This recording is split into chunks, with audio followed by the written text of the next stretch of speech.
विजयादशमी उत्सव के निमित्त हम सब एकत्रित लोगों के बीच में आज के हमारे प्रमुख अतिथि महोदय भूतपूर्व राष्ट्रपति जी आदरणीय रामनाथ जी कोविंद,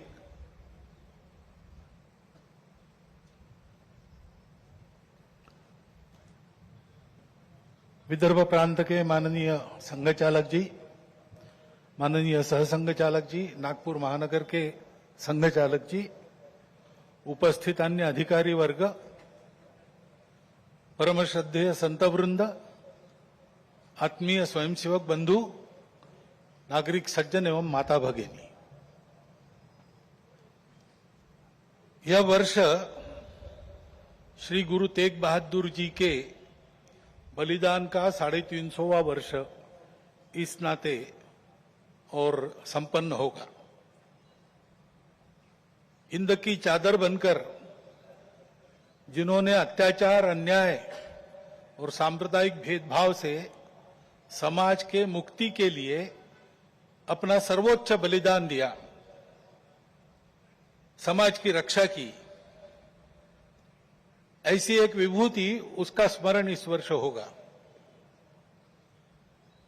आज 2 अक्टूबर है, इसलिए स्वर्गीय महात्मा गांधी जी की भी जयंती है। अपने स्वातंत्र्य की लड़ाई में उनका योगदान तो अविस्मरणीय है, परंतु स्वतंत्रता के बाद भारत कैसा हो, भारत का जीवन किस प्रकार के तंत्र से चले, उसके बारे में विचार देने वाले हमारे जो उस समय के दार्शनिक नेता थे, उनमें उनका स्थान अग्रणी है। हिंद स्वराज में उन्होंने वह चित्र का रेखांकन किया है और सादगी, विनम्रता और प्रामाणिकता के प्रतीक, और जिन्होंने देश के लिए अपने प्राण अर्पण किए, ऐसे स्वर्गीय लाल बहादुर शास्त्री जी, उनकी भी आज जयंती है। भक्ति, समर्पण और देश सेवा के ये उत्तुंग उदाहरण व्यक्तिगत और राष्ट्रीय चारित्र कैसा होना चाहिए, इसके आदर्श हमको मार्गदर्शन करते हैं। और आज की परिस्थिति का अगर हम विचार करते हैं तो हमारे ध्यान में आता है कि यह परिस्थिति भी हमसे इसी प्रकार के जीवन की अपेक्षा कर रही है। परिस्थिति एक सी नहीं होती, अनेक रंगों की होती है। तो परिस्थिति में बहुत कुछ अच्छा है, इसलिए बीता कालावधि 1 वर्ष का हमारी आशाएं और विश्वासों को भी दृढ़ करता है और हमारे सामने पुरानी और नई जो चुनौतियां उपस्थित है, उनको अधिक स्पष्ट करने वाला भी वही कालावधि है। जैसे प्रयागराज में एक विशाल महाकुंभ हुआ, आधुनिक व्यवस्थापन के सारे कीर्तिमान तोड़कर एक जागतिक विक्रम तो उसने प्रस्थापित किया ही, लेकिन संपूर्ण भारत में श्रद्धा और एकात्मता की एक लहर उसने दौड़ा दी। पिछले साल एक दुर्घटना पहलगाम की भी हुई, हमला हुआ सीमा पार के आतंकियों के द्वारा, 26 भारतीय नागरिकों की उनका धर्म पूछकर हत्या की। लेकिन उसके चलते सारे देश में प्रचंड दुख और क्रोध की लहर पैदा हुई। पूरी तैयारी करके सरकार ने, हमारी सेना ने उसका बहुत पुरजोर उत्तर दिया। सारे प्रकरण में हमारी नेतृत्व की दृढ़ता, हमारी सेना का शौर्य, कौशल्य और समाज की एकता और दृढ़ता का एक उत्तम चित्र प्रस्थापित हुआ। और यह भी वह घटना हमको सिखा गई कि यद्यपि हम सबके प्रति मित्र भाव रखते हैं और रखेंगे, फिर भी अपने सुरक्षा के विषय में हमको अधिकाधिक सजग रहना पड़ेगा, समर्थ बनना पड़ेगा। क्योंकि इस घटना के बाद दुनिया में विभिन्न देशों ने अपनी अपनी जो भूमिका ली, उसमें हमारी ये भी ध्यान में आया कि हमारे मित्र कौन कौन है और कहां तक है।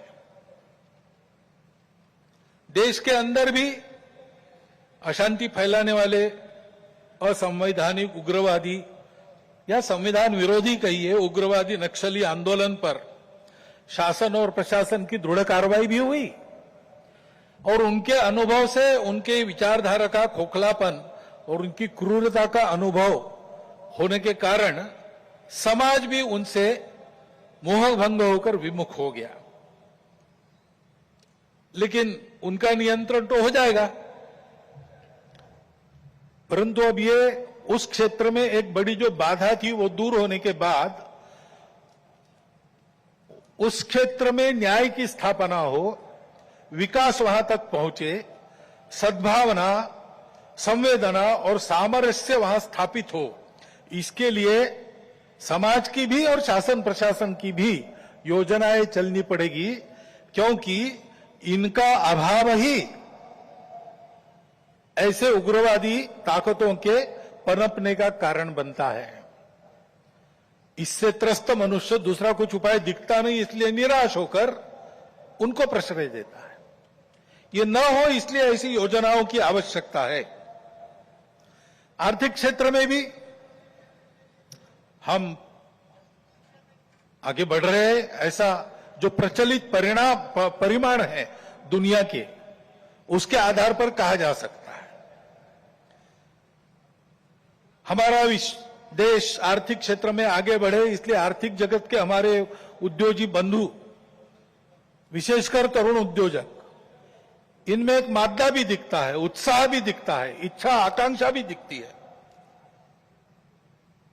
परंतु ये जो प्रचलित अर्थ प्रणाली है सारी दुनिया में वही है, तो सारी दुनिया के अनुभव में उसके कुछ दोष भी आ रहे हैं।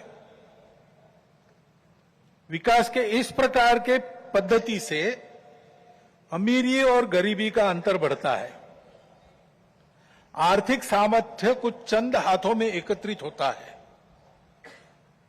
शोषण करने के लिए एक नया सुरक्षित तंत्र इसमें से खड़ा हो सकता है, चिंता नहीं की तो। पर्यावरण के हानि की समस्या खड़ी हो जाती है और मनुष्यों के आपसी व्यवहार में कई प्रकार की व्यापारिक दृष्टि और अमानवीयता की बातें प्रवेश कर जाती है।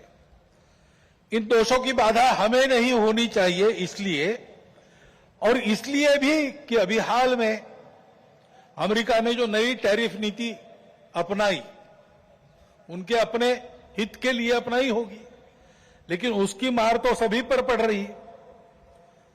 इसलिए ये सारा परिदृश्य अथवा ये सारी प्रचलित पद्धति उस पर हम निर्भर हो जाए ऐसी नहीं है। विश्व का जीवन परस्पर निर्भरता से ही चलता है। राष्ट्रों में आपस में सब प्रकार के संबंध होने पड़ते हैं। अकेला राष्ट्र अलगाव में, आइसोलेशन में जी नहीं सकता। परंतु ये निर्भरता मजबूरी में न बदल जाए, क्योंकि वो कब बदलेगी, कैसे बदलेगी, उसका कोई पता नहीं। और इसलिए इस निर्भरता को मानते हुए, विश्व जीवन की एकता को मानते हुए, हमको इसको मजबूरी न बनाते हुए जीना अगर है तो स्वदेशी और स्वावलंबन का कोई परिणाम नहीं, कोई पर्याय नहीं। हमको आत्मनिर्भर होना पड़ेगा, स्वावलंबी जीवन जीना पड़ेगा, स्वदेशी का उपयोग करना पड़ेगा और फिर भी अंतर्राष्ट्रीय संबंधों का सब प्रकार के, राजनयिक हो, आर्थिक हो, व्यापारिक हो, इन सबका जतन हमको करना पड़ेगा। लेकिन उसमें मजबूरी नहीं होगी, हमारी अपनी इच्छा होगी, हमारा अपना सद्भाव होगा, ऐसा हमको बनना पड़ेगा।